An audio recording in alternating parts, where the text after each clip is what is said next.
Ejisu MP. Zero. Ejisu MC. Zero. Mfita DC. Zero. Honorable members. Zero. Chairman. Zero. Invited guests. Zero. Adofo Mabeshia nyina. Zero. Medical Mobia Kwa. Zero. There's many agitators say Mudi Odo Abobodomu. Zero. And then Parliament leader. Zero. The Mina, we didn't birthday, a brother, yeah, the Kremlin birthday in the name. Here at the end. Zero. Yasako Beer, yes, to catch here, they were from Samai. Zero. And I'm MP, Dr. John Kuma. Zero. They say, Fiana Coca Ubafa, Main Road Beer.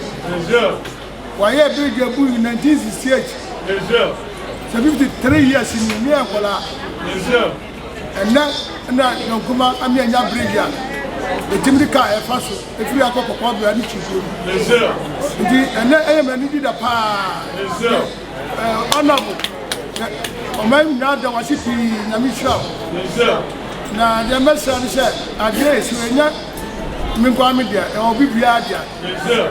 You see my man, Zero. Sebaya, the job will be able to be a yo, patio, a dear Bibiani, a Benwa.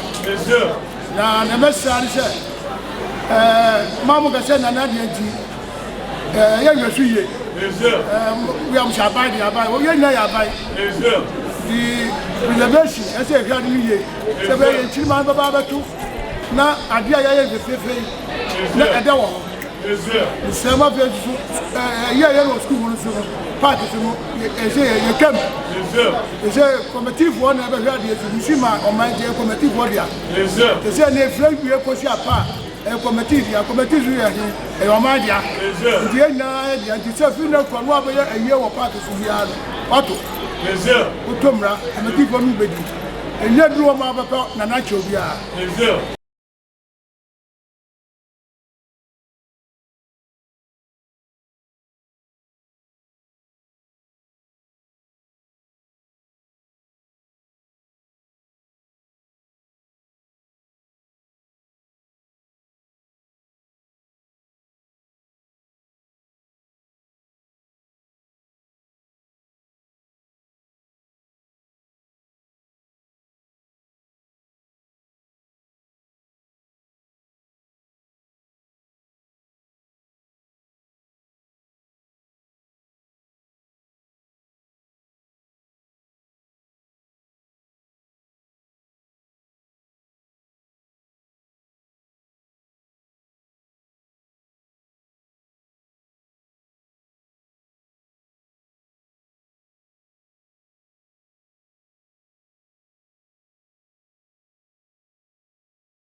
respectfully please remain standing for the opening prayer.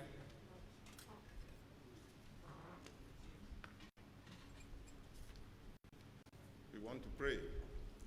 The Lord is in his sanctuary. Let everything be silent before him. The glory of the Lord is shining on you. Other nations may be covered by darkness, but you, the nation, Ghana, we are sincerely grateful to you, Dankwa, admirers of our development, from the north to the south, and from the east to the west. Father, we thank you for this university. Each one of us is unique and bring God. In much evident through the relationship we share, let today be a memorable day. May our beginning of this ceremony be therefore in the name of God the Father. We'll continue with the proceedings. His Excellency Osei, his outstanding pioneering role in introducing the free senior high school policy was a major criterion for his selection. This policy has expanded access to senior high school and paved the way, lifted off some parents and guardians, cannot be overemphasized. Indeed, in the President's own words, and I quote, "This intervention will provide increased opportunities for our young people to further their education, pursue their dreams, and ultimately contribute their quota to the development of our country." Ladies and gentlemen, without the slightest shadow of doubt, the free secondary high school policy is one of the boldest, and if I may say so, one of the most momentous social intervention policy ever taken by any leader of this country. And the citation to be read shortly will touch on the many achievements and contributions of the President, which have convinced the university to confer on him our highest honor. Your Excellency, you are on your way to becoming an alumnus of this university, the University of Competitive Choice. As we do with all alumni, we urge you to remember your alma mater, wherever you will be, and in whatever capacity you will find yourself. And now, with the authority of the Governing Council of the University, and by the powers, and I repeat, by the powers vested in me as your Chancellor, I hereby, why, you won't say anything? Yeah. Power is you too, I'm enjoying it. I hereby constitute this assembly into a special congregation of the University of Cape Coast for the award of an honorary degree on a distinguished honoree. Thank you very much for your attention.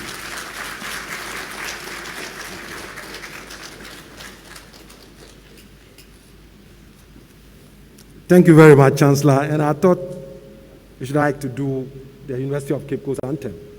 You can find that on page 28 of the brochure you have.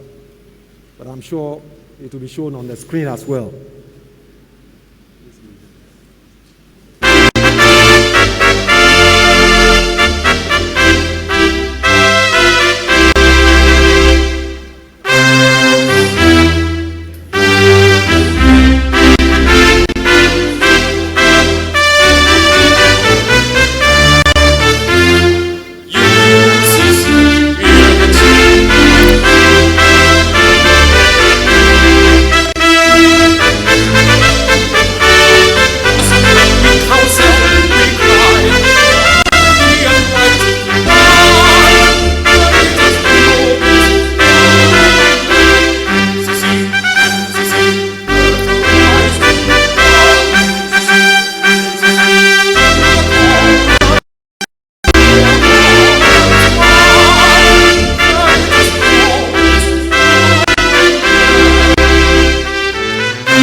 I now respectfully invite the Vice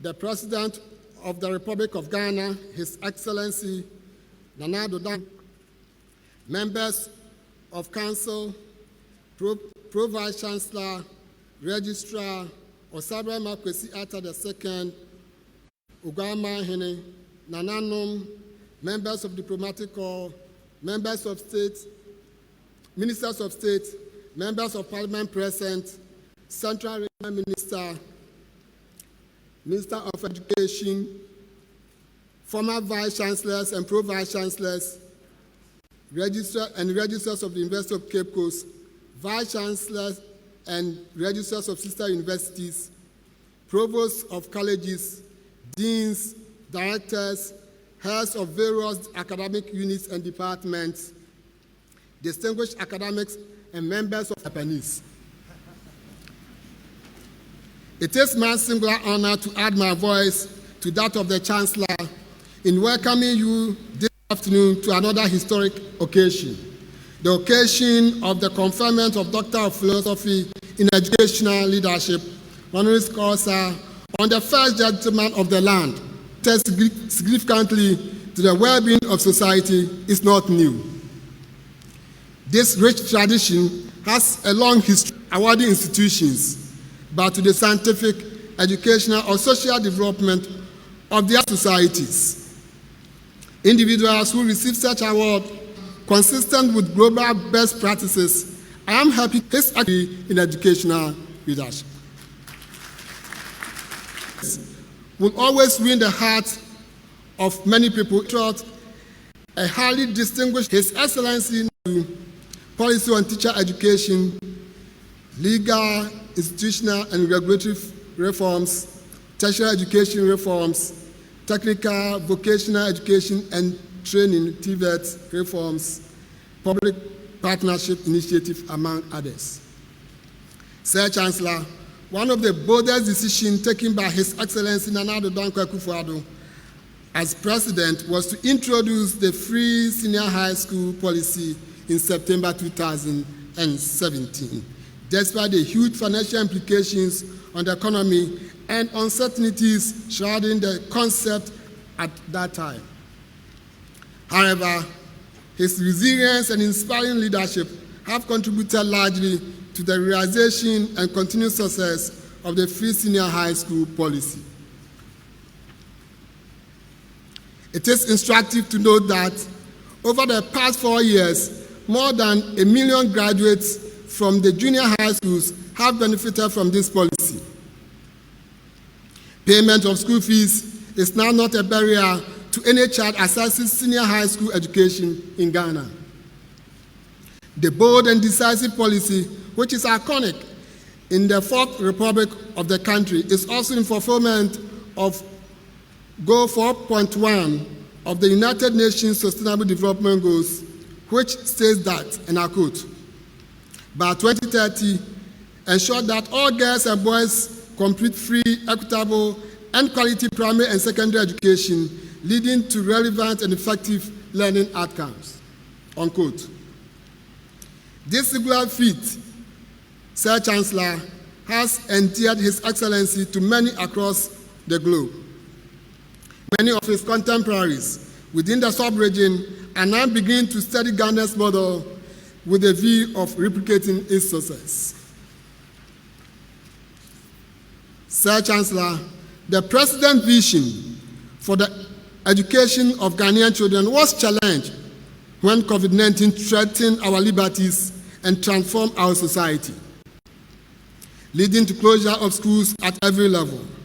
Through his broader consultations, dialogue with health experts, and key education stakeholders, we witnessed the return of students to school and avoided total loss of an academic year.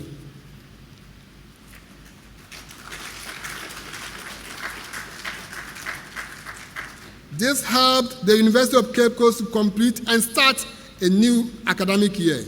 During this period, the government supported our university with PPEs, disinfectants, liquid soaps, and fumigated our campus. In addition to this gesture, his government has given us financial clearance to recruit more academic staff to support academic work, which we are much grateful.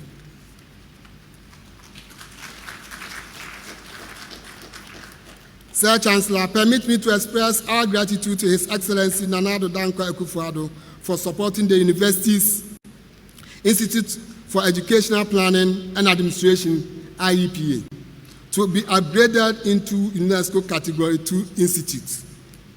This has positioned IEPA as an enviable international institution.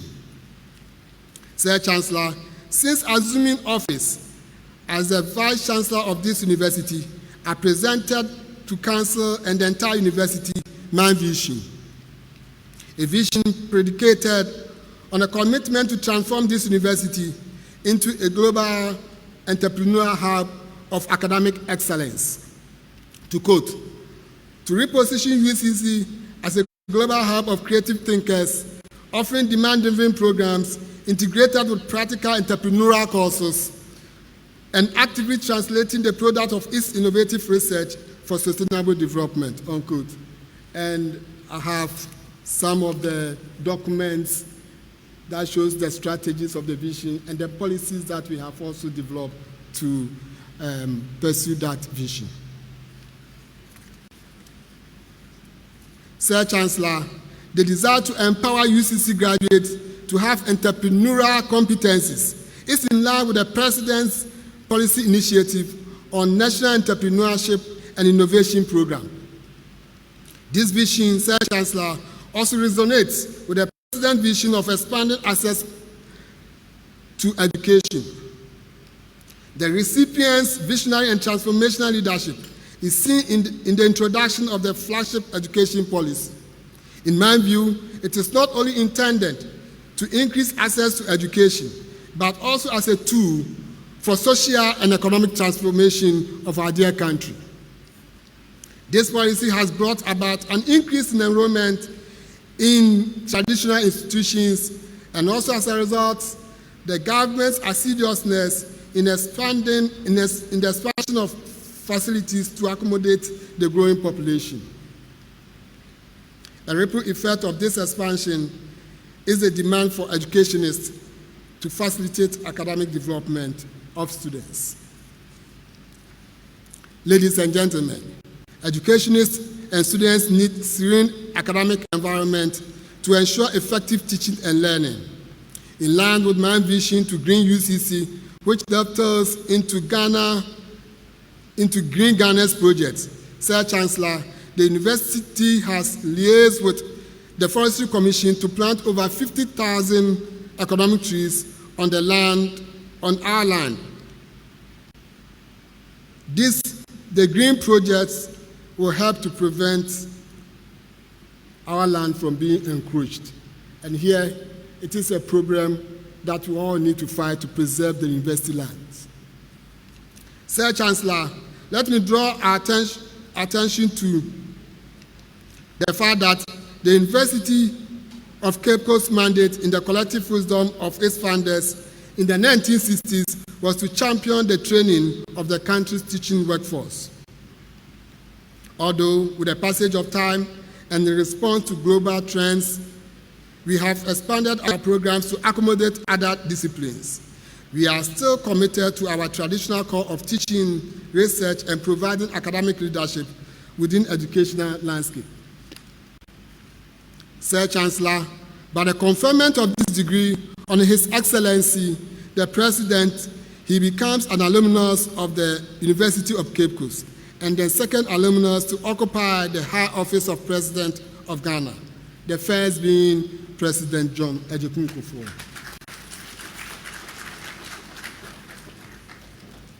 Other past honorary recipients from our university include Professor Jane Nana Opoku Ajiman, Professor Kwesi Botwe, Professor Patrick Luch Itienu Lumumba, Professor Kila Pasoya, His Excellency Benjamin William Mkapa, former President of Tanzania, Tobo Mbeki, former President of South Africa, His Grace, the Most Reverend Peter Kwesi Sapong, among others. Regrettably, a lot more qualified applicants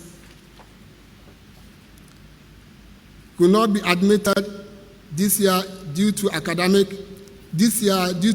some infrastructure challenges.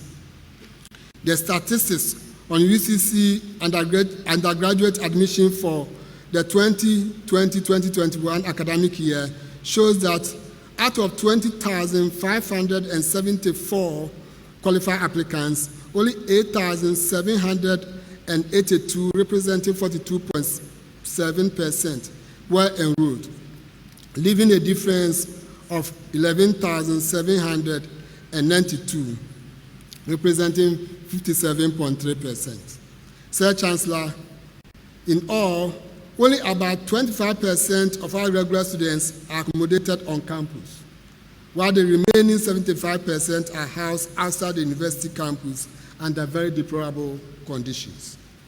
As part of the University of Cape Coast's contribution to the realization of the President's vision in expanding infrastructure, the university has in its small way started thinking along certain strategic directions. In January this year, Sir Chancellor, I set up a committee charged the members with the following terms of reference. 1, to develop a roadmap for the construction of 5,500 students' residential facility. To identify sources of funding for the construction of the facility and to make recommendation for the siting of this facility.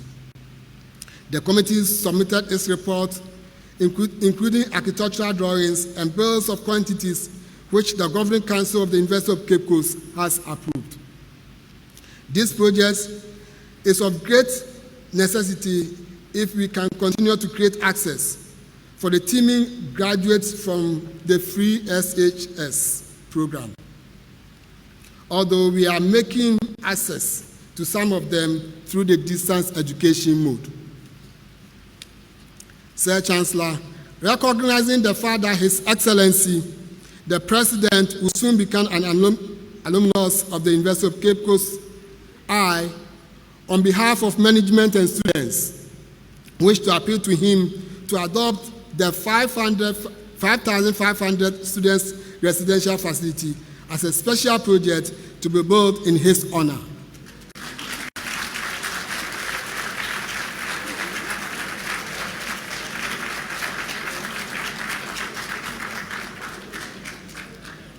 Here in the University of Cape Coast, some halls of residence are named after great men like Casey Hayford, Dr. Kwame Nkrumah. Therefore, a new hall to be named after a great and illustrious son of Ghana, His Excellency Nana Addo Dankwa Akufo-Addo, will be appreciated.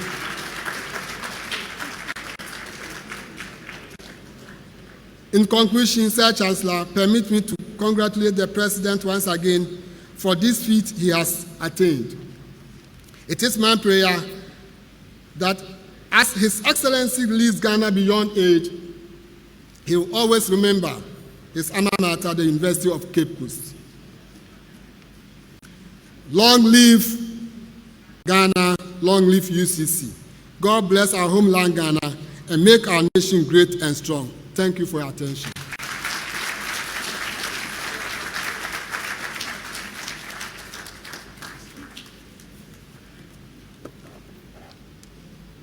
I thought we should hear it louder than that.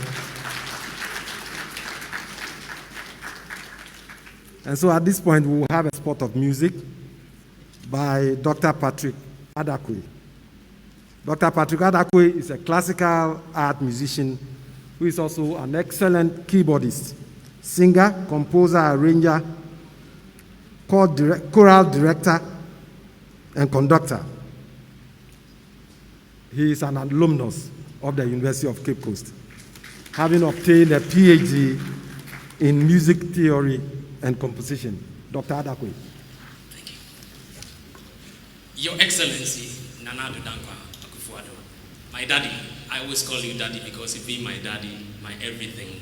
And it's always a privilege and an honor to perform music for you. In fact, there is one thing that I've learned from you, which has really helped me in my career. That is patience. You really waited upon the Lord, and the Lord renewed your strength. And it's the same grace and mercy that will take you to the next step. Amen. I therefore present to you, they that wait upon the Lord.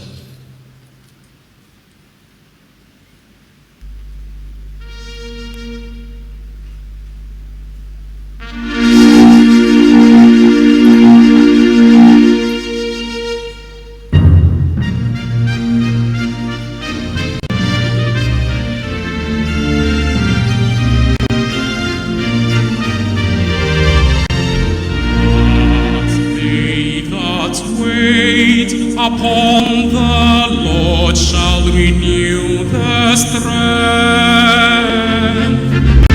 They shall mount up with wings as eagles.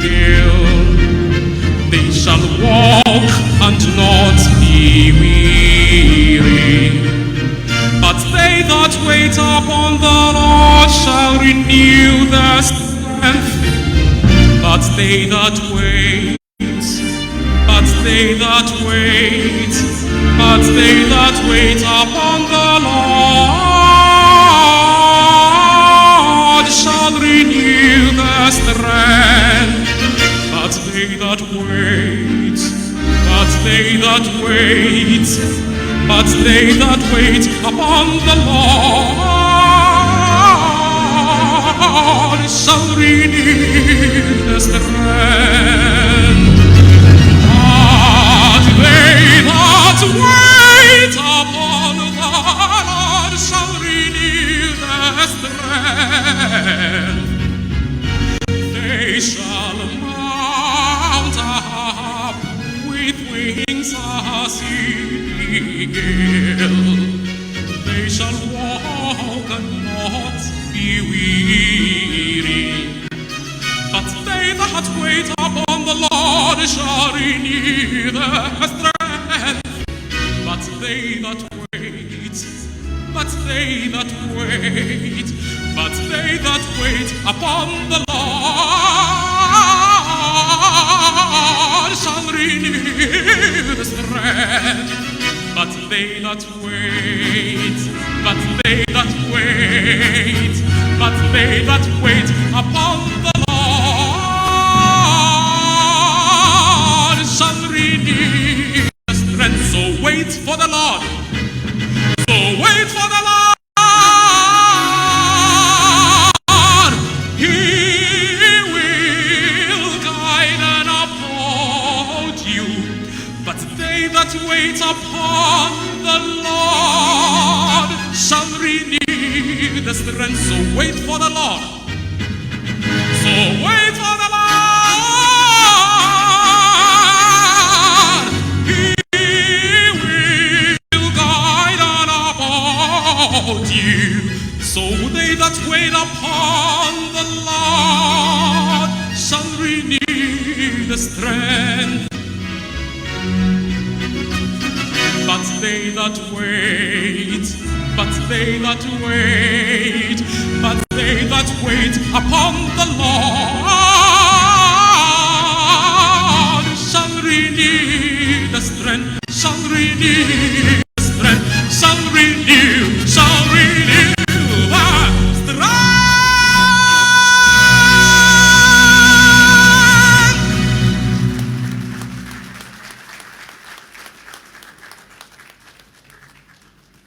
Thank you very much, Dr. Adakwe. And so now, the climax of this afternoon's ceremony, the reason we are here, conferment of an honorary degree on His Excellency Nana Addo Dankwa Akufo-Addo, President of the Republic of Ghana. And it will take this form.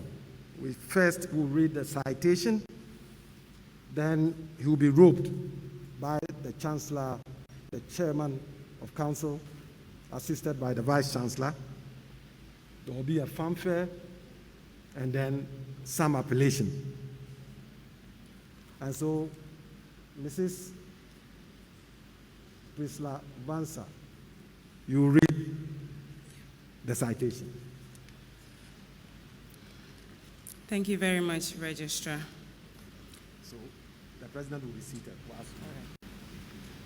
Citation in honor of His Excellency Nana Addo Dankwa Akufo-Addo, President of the Republic of Ghana, exemplary leader, legal luminary, human rights advocate, visionary politician, seasoned diplomat, distinguished statesman, leader for educational development, patriot, role model.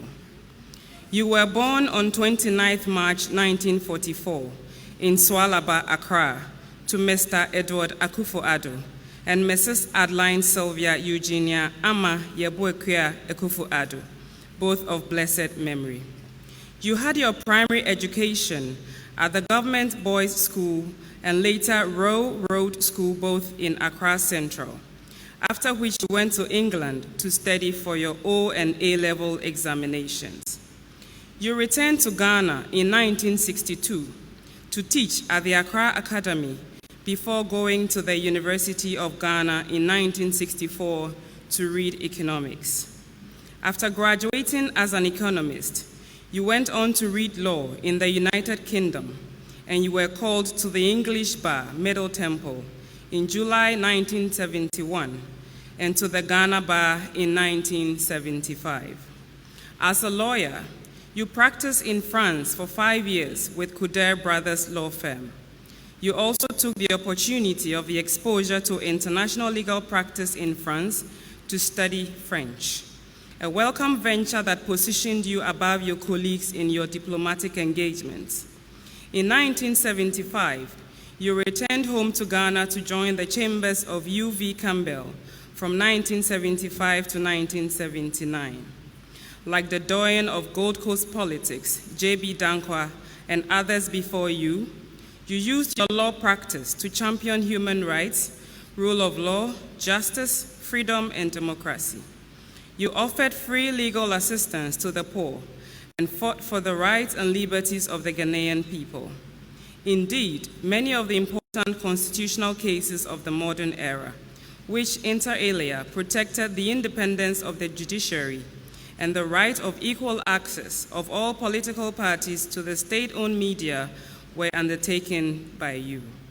As Attorney General, you were responsible for the repeal of the criminal libel law to enable the Ghanaian media to become one of the most vibrant in Africa. Again, under your chairmanship of the Legal Sector Reform Committee, you initiated the implementation of the Court Automation Program. In your political career, you have served on many international bodies. As Foreign Minister, you were fully involved in the successful Economic Community of West African States, ECOWAS, peace efforts in Sierra Leone, Liberia, Ivory Coast, and the Guinea-Bissau, and were chairman of the ECOWAS Mediation and Security Council in 2003. It is therefore prudent that you have been elected to the chair of the ECOWAS since September 2020.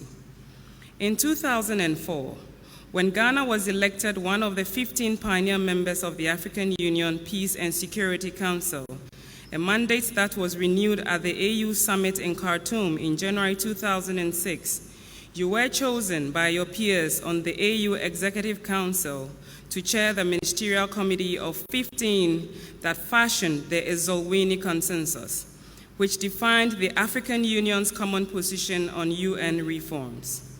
You also negotiated for the 2007 AU Summit to be held in Accra as part of Ghana's Golden Jubilee celebrations, and chaired the AU Executive Council in 2007.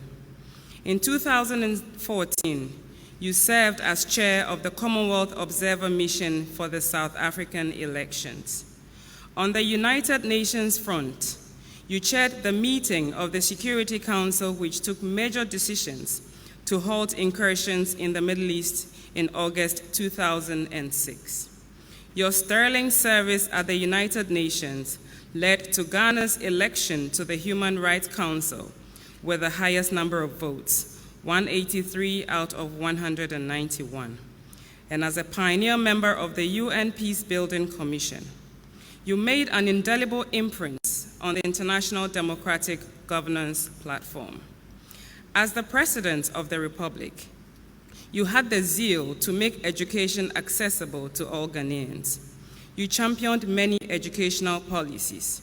These include reforms in teacher education, pre-tertiary curriculum, tertiary education, technical vocational education and training, TvET, basic education decentralization, information communication technology in education, and reforms in secondary education. You also encouraged reforms in operationalization of pre-tertiary teacher professional and management development framework, introduction of a new school supervision and inspection system, the Ghana Partnership School, and the legal, institutional, and regulatory policy. In addition, you championed your vision to make the free senior high school education policy a reality.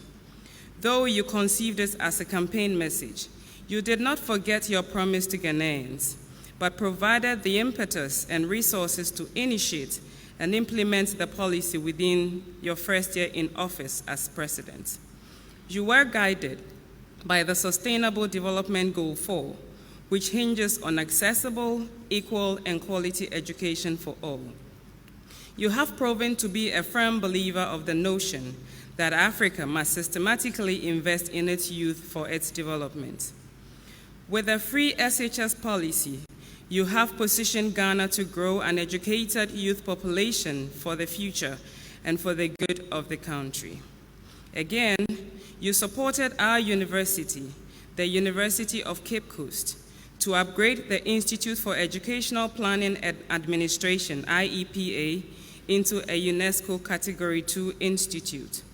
We are grateful to you for this enviable international positioning of IEPA. You have made a great impact in the educational sector of our nation. Your Excellency, Nana Addo Dankwa Akufo-Addo, President of the Republic of Ghana, exemplary leader, legal luminary, human rights advocate, visionary politician, seasoned diplomat, distinguished statesman, leader for educational development, patriot, and role model. The University of Cape Coast recognizes and salutes you for your resourcefulness, educational leadership, and meritorious service to the nation, Africa, and the world. In honoring you today, the university appreciates your efforts to promote equal access to quality education for all Ghanaians and your dedicated service to humanity. Illustrious son of Africa, please step forward to receive the degree of Doctor of Philosophy in Educational Leadership, honoris causa.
It should be on the left. The tassel should be on the left. Yes. The tassel on the left. Yes. The tassel on the left. Yes. Thank you. Okay. Right. So this is the certificate. Just like this. The citation. So he's just been presented with his certificate.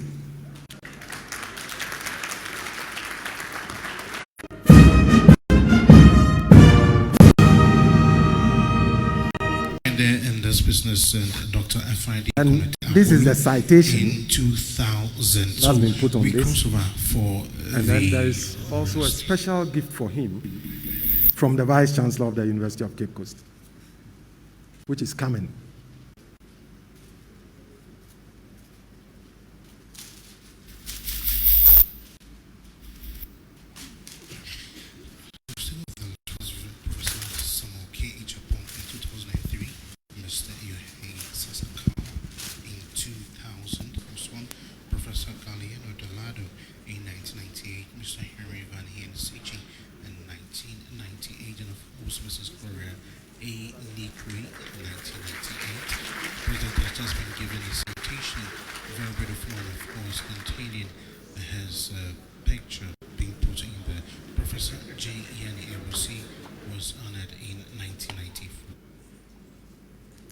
Now, the appellation.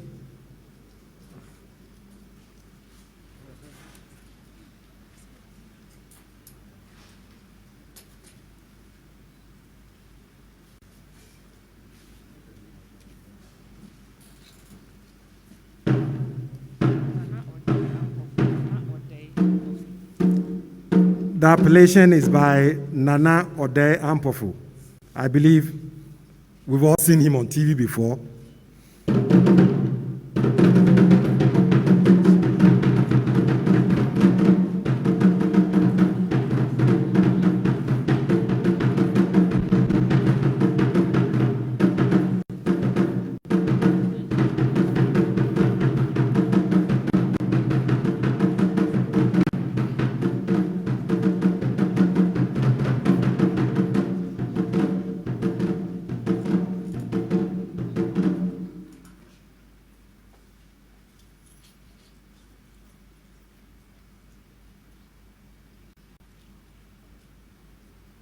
Ghana Mampenyin Nana Addo Dankwa Akufo-Addo.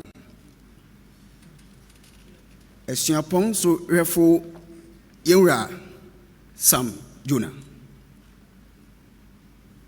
Afei Nananum Ahemfo. Yede akotokro egu odabonguma so yawie na yede tekremare beto abojem. Na yede akorang episo mese mereko enum na mehia mrante enum a wososom prete enum abebisa won so wore kwan woso wore kwa enum nansa no wobedu enum wo abononum na msang bisa won se den na more kwaye wo enum bra wabononum and was what quartil onunum ne aposa atene kankan se o mampanyin Akufo-Addo o yempiti ne mpatara pa ne kwa ne chiribidi amponkora ye boafo kokunuro yo busu adwuma ma ne medi atompra dankwan o yo sebin sun kontomira onye nambi so oni nkwanma na nkwan adankwan surodo adofo pie si atwen ne brempon kokko kese a waidu fochi sansanku sa kwantimfi ye kwa emane wosoma yaachi sonkofa free education mra oba na ose mu ye dododo ntuwantuma mfa ama wosoma seidu sonkofa free education mra ono so kwa ya oba ose wanya jepim ntuwantuma mfa ama wosoma Nana Addo Dankwa Akufo-Addo kukudurufu nsinsuma ansan wa hama ode nansa kofa free SHS aba ama Ghana aman mo piafo enti oye kan tamanto kanto kwa kwadue diam konu ya ban kankam kakari kokurokwa yenkari ne enwuso wo batakari ayɛ saa ebu a memu ɛma ankrɔfo hu a wɔsɛ gyama adodankwa de magic na ebu ɔman na nso ɛnyɛ magic ɛyɛ adwene ne nyansa nkutoo yiw ntama hama ɛne mama na ayɛ hama ma yɛhu ɔmama nanso ɛnyɛ ade a aboa ɔkɔre betumi de ne ho atoto anomakɔre bresiam ho anomakɔre bresiam a utua wonsam abojabum aba wo ho mfa so aduasa kron a wuchi bia wudi bi Nana Adodankwa Akufo-Addo wo baabi ye bɛtɛɛ sɛ onyina wo baabi ye fosra sɛ anya wo baabi ye twan sɛ dɔte wo baabi nso wowɔ te sɛ ɔkanto na wo baabi nso bubu sɛ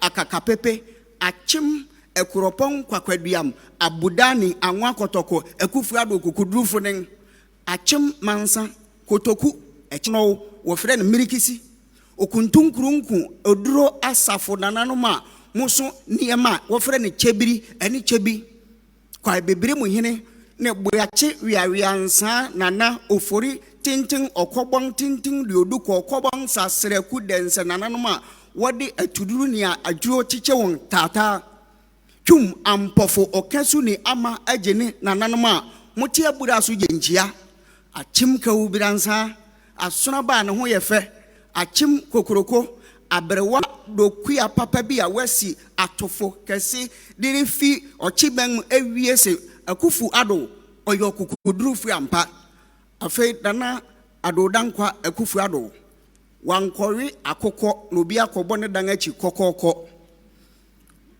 wankori krakum no bi akokum ne kra wanwotwe no bi akɔtwetwen wani afase na akɔfa nase kabi no bi akɔkasa Akufo-Addo ka manka bi na mom na Adodankwa Akufo-Addo adi nkamfo na mom yankamfo no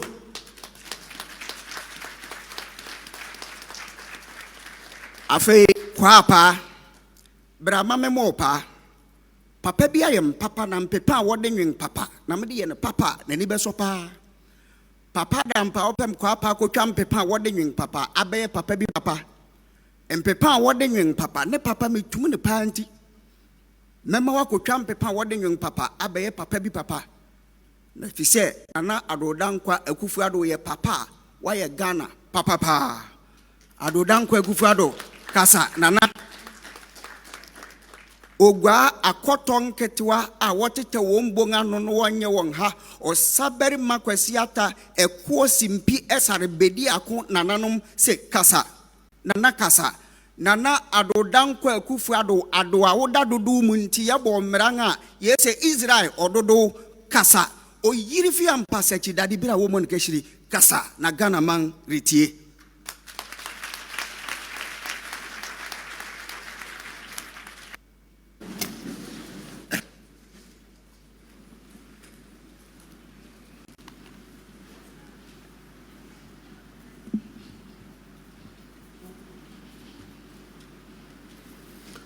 Central Regional Minister, Minister for Education, Chancellor, Chairperson and members of the Governing Council, Osabere Makwesiata II, Omahine of the Ogwa Traditional Area, Ahuna Bubrim, Prajinsem VI, Paramount of Cape Coast, and to have the opportunity to make these romantic degree by the special congregation. Nelson Mandela. December 2017, at the end of the first year of my presidency, from the University of Liberia, the fourth oldest institution of higher education in Africa. This, the third, is the first from an institution in my own country.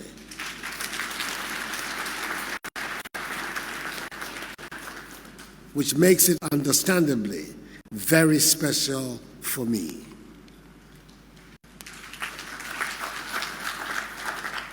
I thank very much the Chancellor, Chairperson and members of the Governing Council, Vice Chancellor, members of Convocation, and Registrar for taking this decision.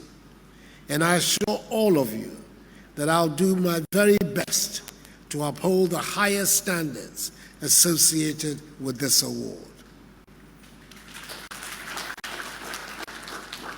Chancellor, there are a lot of things for which Cape Coast, the location of this university, has become synonymous.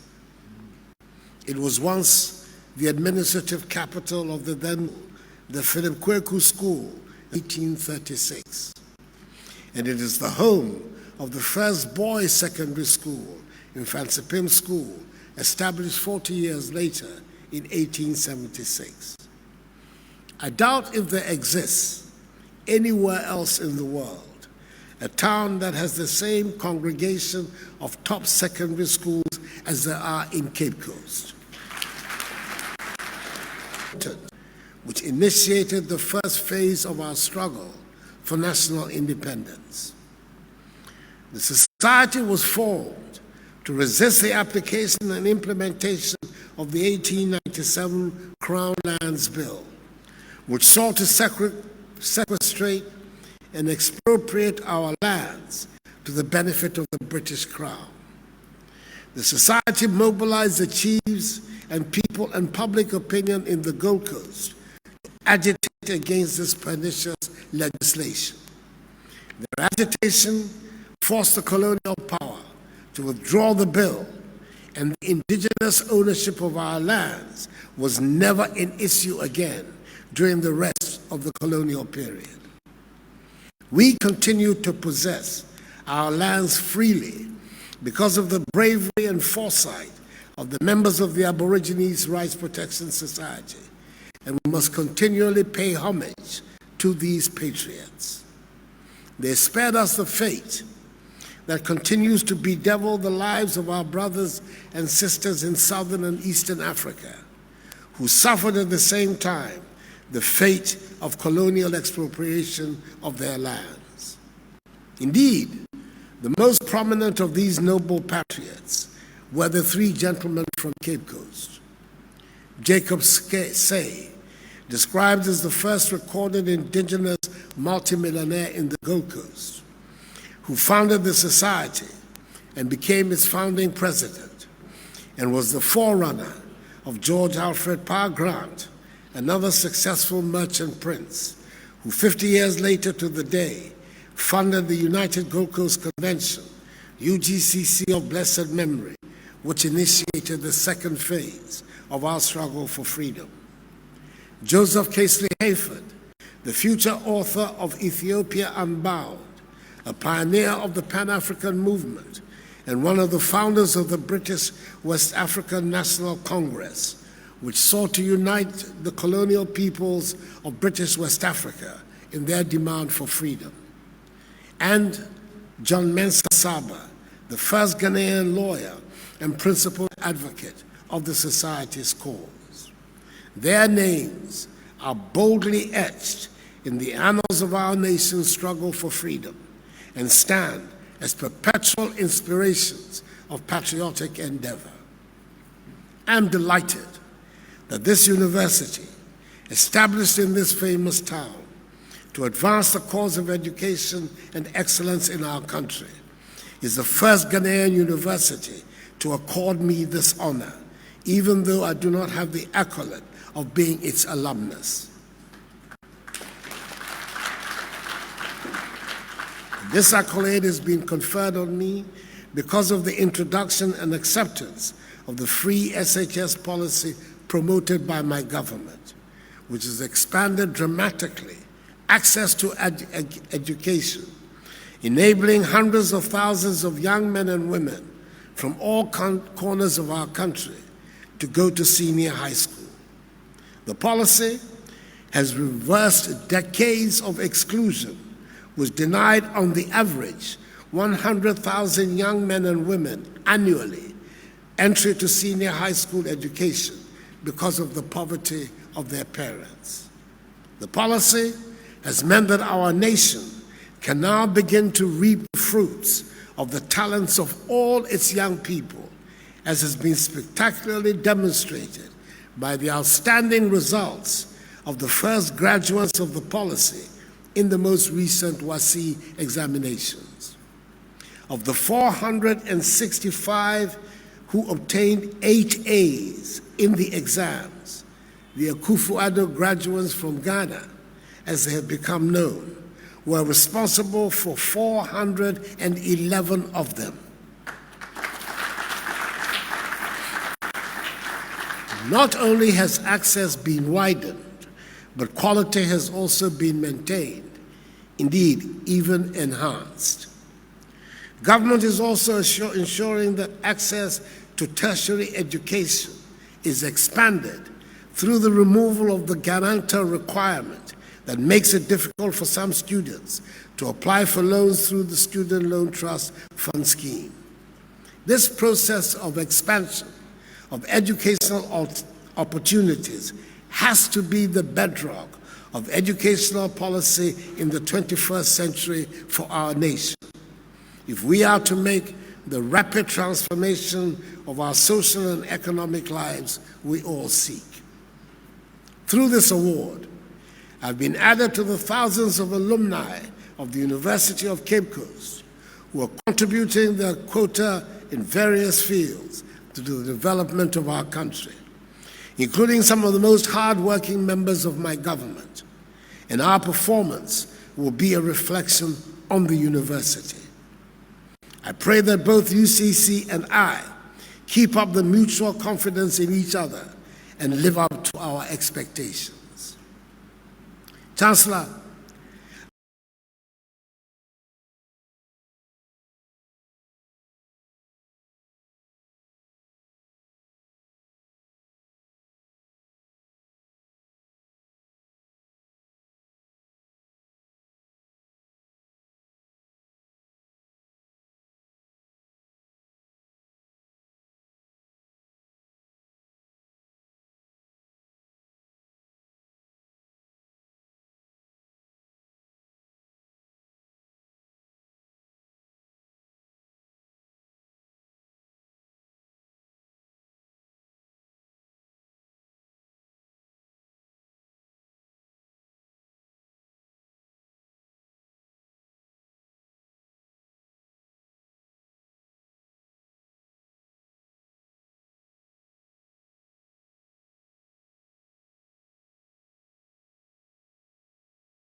I've been in the eyes of the public for most of my adult life and spent many years campaigning to be elected president of our republic.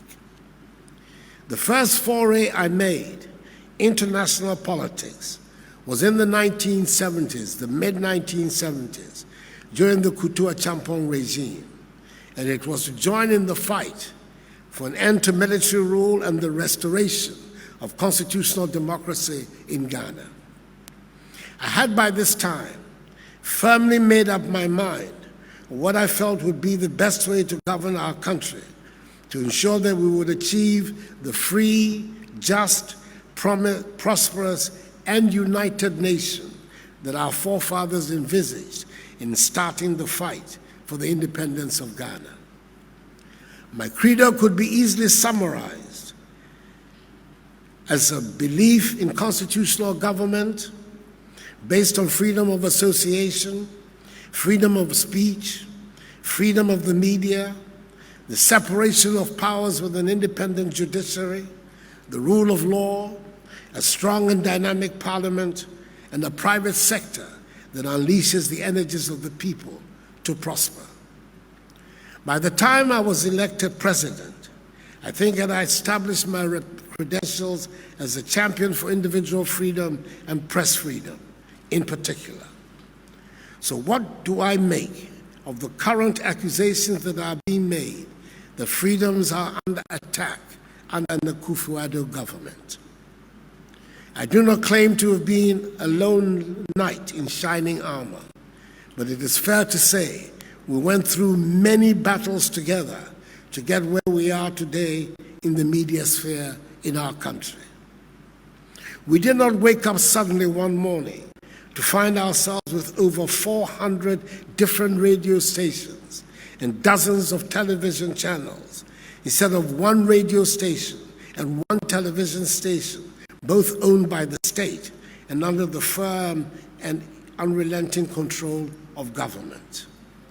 The criminal libel law, which had been part of our legal architecture for decades, did not just suddenly disappear from our laws. I have been a part and sometimes led the struggle for individual rights and freedom of the press in this country. I believe in it. It is part of my makeup. And when it comes to the freedom of the press, I am certain I have nothing to apologize for with reference to anything I have ever done or said. In the 2007 campaign to become the flag bearer of the new Patriotic Party, we used the slogan, "Inimufritete," to wit, we have known you from long ago. Chancellor, we must know what we are buying when we go to the shop. When we cast our ballots for someone, we must know what that person stands for. If we vote for Akufo-Addo, the human rights campaigner, to become president of our country, we have a right to expect that, backed by the Constitution and the presidential oath, we would have a human rights respecter, President Akufo-Addo. I did not imagine that the reputation I had brought to the job would be enough to carry through a freedom and rights protection agenda.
right from the beginning of my term in office. Therefore, I try to strengthen the institutions that would give meaning to the protection of our freedoms. More infrastructural development funds have been allocated to the judiciary in the past 4 years than we have ever seen, and it has gone along with human resource development. Budgetary allocations to the police service, SRAJ, NCCE, and Parliament have all been increased significantly and deliberately to boost up the capacities of these institutions. The Right to Information Act has been passed under my presidency and is now in operation despite successive governments shying away from it. That is how rights and freedoms are best protected. Since becoming president, there's nothing I have seen or experienced in the office that would make me change my long-held views on the importance of fundamental human rights. I had worked with civil society organizations and used their platforms to engage in famous arguments. Indeed, I still enjoy a healthy debate, and I'm not averse to the occasional controversy that is a necessary part of public life. I do not forget that I made a living practicing as a lawyer and going to court, which means that I know I would lose some arguments. I appreciate well-argued opinions and challenge the status quo. I need no lessons in the importance of a vigorous media in building a healthy democracy. I have said so, and I will say it again, that I would much rather we had a reckless press than a supine one. And I dare say that the atmosphere in our country is one of spirited conversation and debate among politicians, the business community, civil society organizations, and ordinary citizens. Through print, radio, television, or in particular, social media, whether they are home or abroad. Indeed, I dare say the means to get your voice heard has never been so democratized as now, and long may it last. Having said that, I must also acknowledge that, as our elders say, it is the person wearing the shoes that is able to say exactly where it pinches.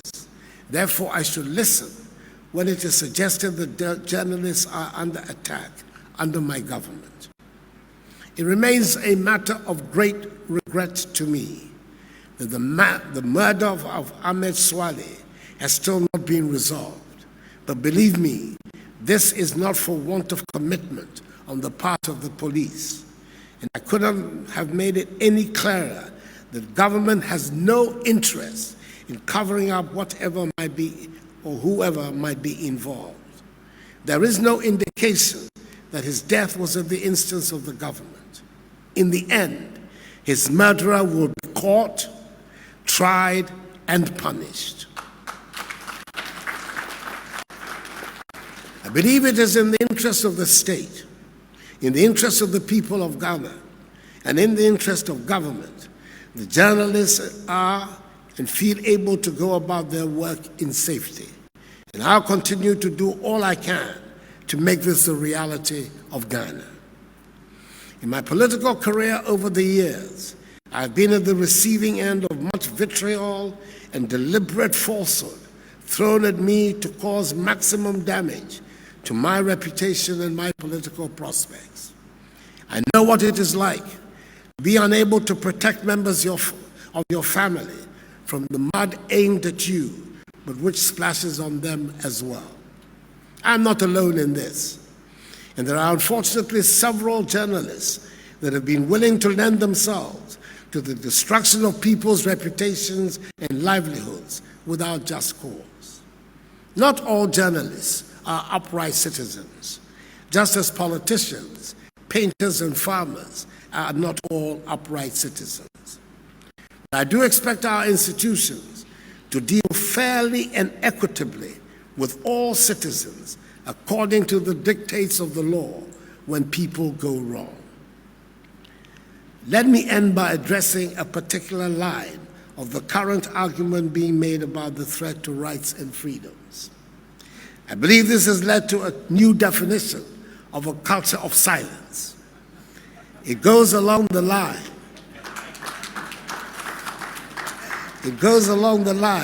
that when people in government and all government policies are criticized, and there is a defense of the people of policies, it is intimidatory and leads to a culture of silence. A radio station is currently running a campaign against free SHS. During the last election, I got the clear impression free SHS had been endorsed by all political parties, and all we needed to do was to keep improving it. Would a spirited defense of the free SHS policy constitute an attack on press freedom? I wonder. It cannot be that everyone has a right of reply except members of the government and officialdom. Nor can it be that challenging an opinion expressed by a journalist constitutes an attack on press freedom. What I believe may be sorely lacking in our society today is the need to listen to each other more. Knowledge has never been a gift granted exclusively to one group. We must listen and hear each other more. And for me personally, I find it ironic that the presidency of a man who has been and continues to be daily the most vilified political figure of his generation can be accused of presiding over a culture of silence. There's no midnight knock on the door in Ghana for authors of dissenting views, nor will there be during my presidency.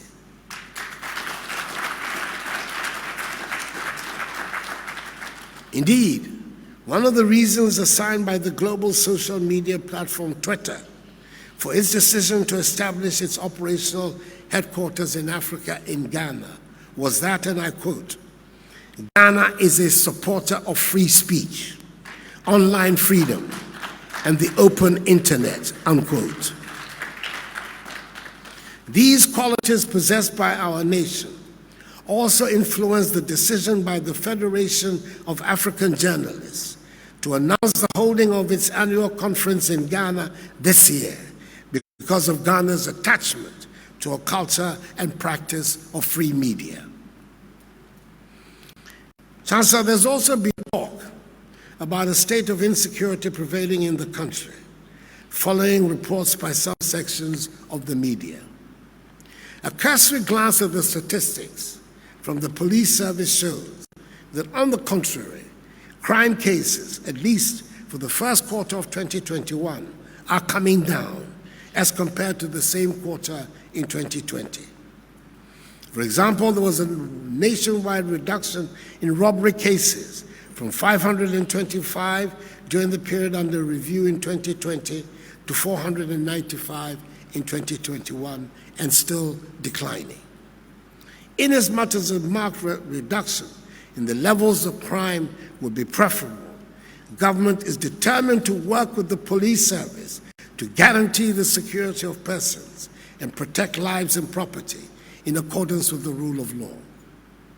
That is why, in addition to increasing substantially the numerical strength of the police service, government has since 2017 procured some 735 additional vehicles, including 15 operational buses, a feat unprecedented in the history of the service. It must be put on record that before I came to office in 2017, the police service had a total of 492 serviceable vehicles. 320 housing units are being constructed in National Police Training School to reduce the accommodation deficits of the service. Modern communication equipment and fragmentation jackets have been procured and delivered to the service to protect officers and ensure effective policing. The construction of hangars at the police depot in Accra for 4 helicopters already procured for the Ghana Police Service is 99% complete.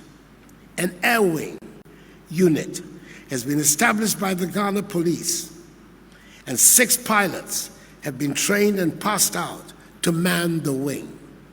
A new K9 unit has been established with 30 dogs and 30 police officers. The Criminal Investigations Department has been equipped with a digital forensics laboratory, and for the first time in the history of the department, crime officers are given a monthly allowance to support their investigations. We are retooling the CID Forensic Science Laboratory. The CID building has also now become disability friendly, and there is continuous training of CID officers. Government is determined to give whatever support is required to ensure that we have a police service that the people of Ghana deserve. Chancellor, I belong with pride to the Dankwa Domo Busia political tradition, one whose forebears, at great personal sacrifice, fought for the democratic, open, free system of government we are enjoying today in Ghana. They propagated the concept of democracy at a time when it was not in Africa a fashionable concept. Indeed, the philosophy of the new patriotic party coincides with that of the Fourth Republican Constitution. It is the dominant political philosophy in the world today and has stood the test of time. We in the NPP view civil liberties and human rights as conducive to economic growth and intrinsic to the objective of development. We believe in empowering the individual to use his or her entrepreneurial initiative to create legitimate wealth and to enjoy security of person and private property. We believe that through freedom, we can encourage upward mobility for everyone in society. Hence the insistence of the great man of our tradition, Joseph Boachier Dankwa, that the purpose of governmental action should be to enhance, quote, the life, liberty, and property of each and every citizen, unquote. The most important property that society can bequeath to its citizens is intellectual property. As Africa's 20th century history has shown, a nation may be endowed with all the riches of nature, gold, diamond, bauxite, oil, platinum, timber, manganese, and uranium, and still remain poor. The most important resource that we have to prioritize in building is the human resource, the mind. The reason why, despite the doubts expressed by the naysayers, free SHS has been instituted and has been accepted by the overwhelming majority of Ghanaians. That is the path to fulfilling the dreams and aspirations of our forebears, who envisions us to be a united, free, progressive, and prosperous nation, the Black Star of Africa.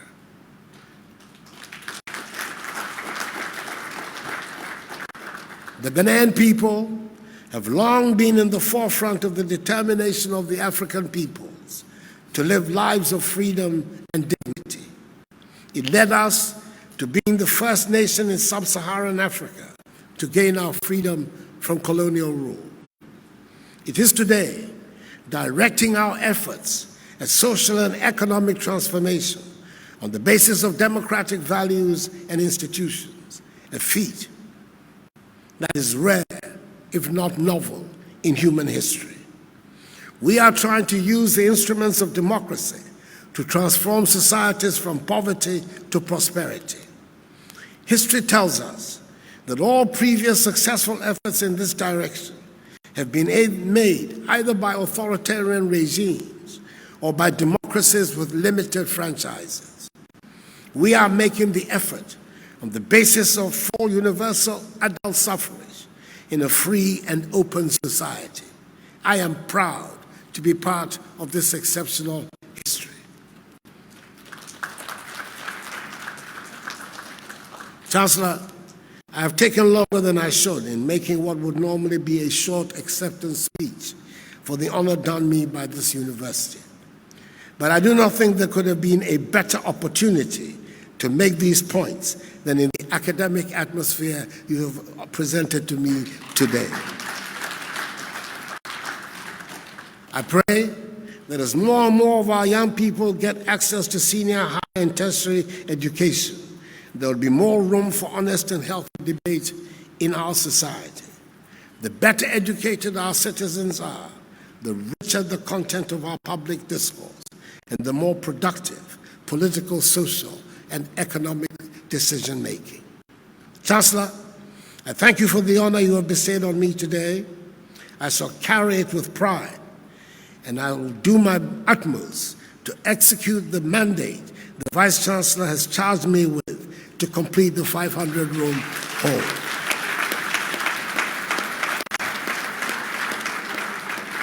May God bless the University of Cape Coast and us all, and may God bless our homeland, Ghana, and make her great and strong. I thank you all for your attention.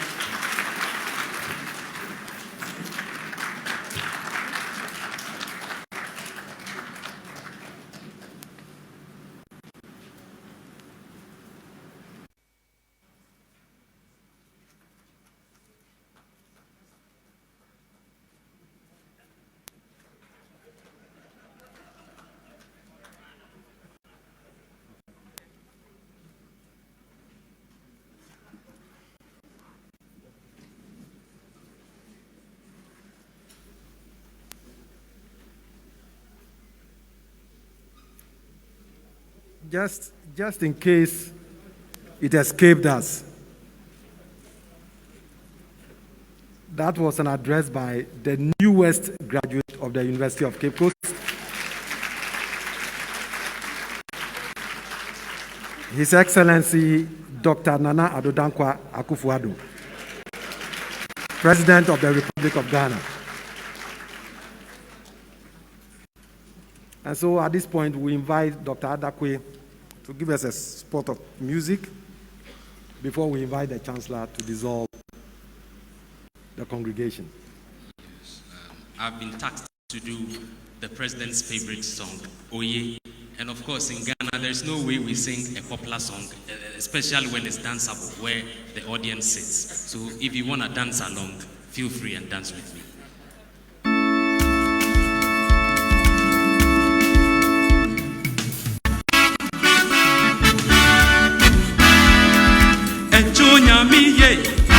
Echonya miye, oye, oye, oye, pa pa pa pa pa pa pa pa. Echonya miye, oye, oye, oye. Asembia Matthew, asempa bia Matthew, ah, oye, oye. Asempa bia Matthew say Yesu yodo, oye, oye, ampa, oye, oye. Asembia Matthew, asempa bia Matthew, oye, oye, oye, oye, oye. Asempa bia Matthew say Yesu yodo, ampa, oye, oye, ampa, oye, oye. Oh mama, yentwe, oye.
You just had a balanced, fair, and objective speech from the latest UCC alumnus in town.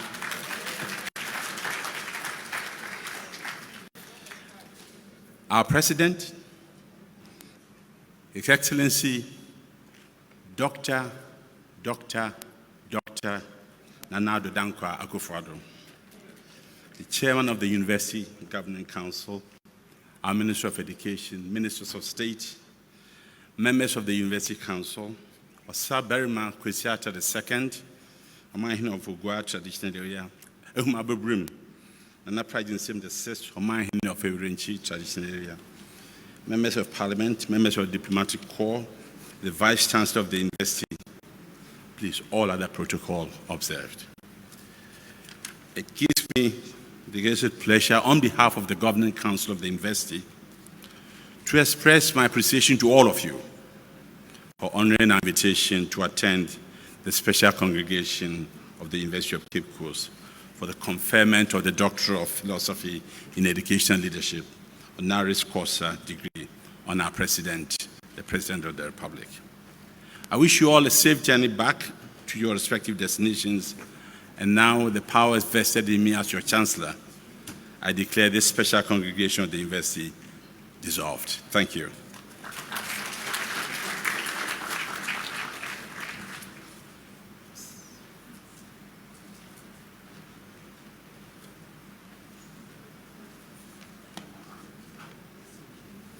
Thank you very much, Chancellor.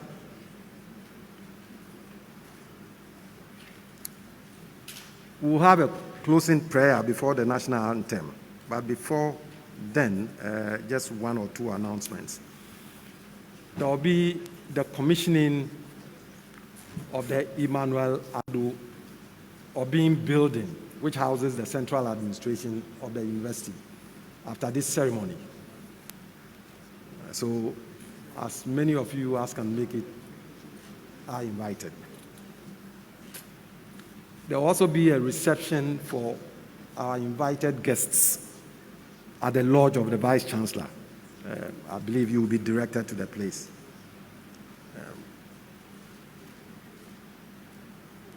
May I now invite Reverend Professor Philip Bosson to give us the closing prayer.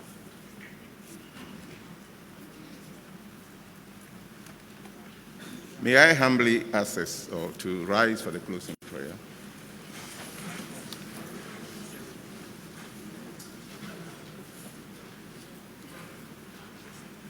We want to pray.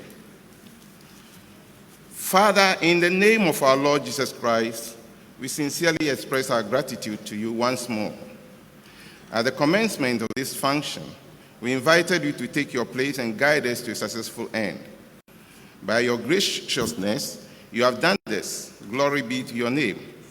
Good and loving Father, we thank you for taking us through the program of conferring an honorary doctorate degree, honoris causa, on our President, His Excellency Dr. Nana Addo Akufo-Addo, your servant, whom you have chosen to lead this nation to develop. We are grateful to you for the guidance and love we shared in the ceremony. Please bless and guide our President as he holds his honorary degree. May he step in further greatness from here. Let him shine wherever he goes. Lord, you have never made certificates from this university useless, and thus we are sure that he will lead this nation to further glory and honor. Please bless and guide him as he charts new beginnings for himself and the nation. Father, I pray your blessings for our guests as they depart from for their destinations. Grant them the grace of a peaceful journey. Though they are leaving our campus, we know that they will always continue to be with us as part of the University of Cape Coast family. And so we ask that the bonds that we have shared and created this morning will remain with us forever. Finally, may the Almighty Father bless you all,